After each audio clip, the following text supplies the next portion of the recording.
Let me jump into a few of the issues as to why I decided to do this. I keep referring to them as kind of tipping points. What were those issues that got me to decide to do this? First and foremost had to do with public safety. I think that we've seen in the city over the last several months a dramatic increase in crime. And I don't believe that this is just a police department issue. I think the police department in Pittsfield is fabulous. It's not just a DA's office issue. This is really a community issue.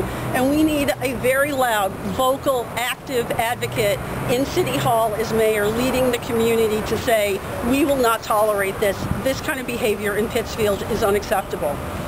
One of the other issues that I want to talk about has to do with jobs. And as many of you know, for the last 3 years, I have been the regional director for the Massachusetts Office of Business Development. My real focus has been on existing businesses in Berkshire County.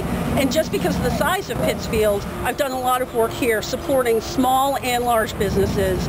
And I think if you were to talk with any of them, they would tell you that I've provided really great, meaningful support to their businesses, and I want to continue to do that as mayor.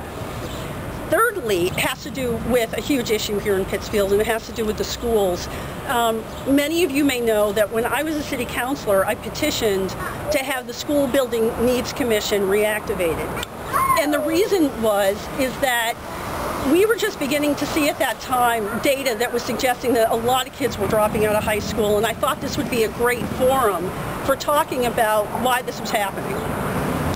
As the commission came together and I was appointed as a commissioner, the discussion over the years evolved into a debate over 1 or 2 high schools.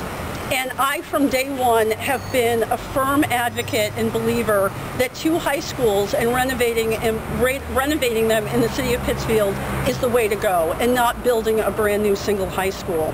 And that's something I'm going to continue to advocate all through the campaign and as I become mayor. Thirdly, has to do with the budget and taxes, and those are big issues here in the city of Pittsfield because we've seen a lot of increase in taxes. There has been a particular burden put on the business community here in Pittsfield.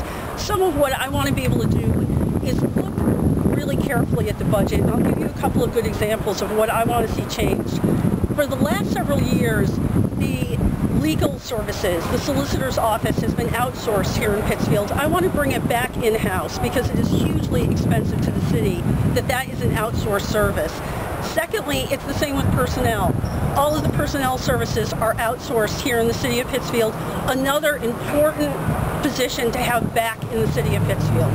So 2 things that I want to do relative to the budget that will be important to bringing the budget more in line with what we need. So those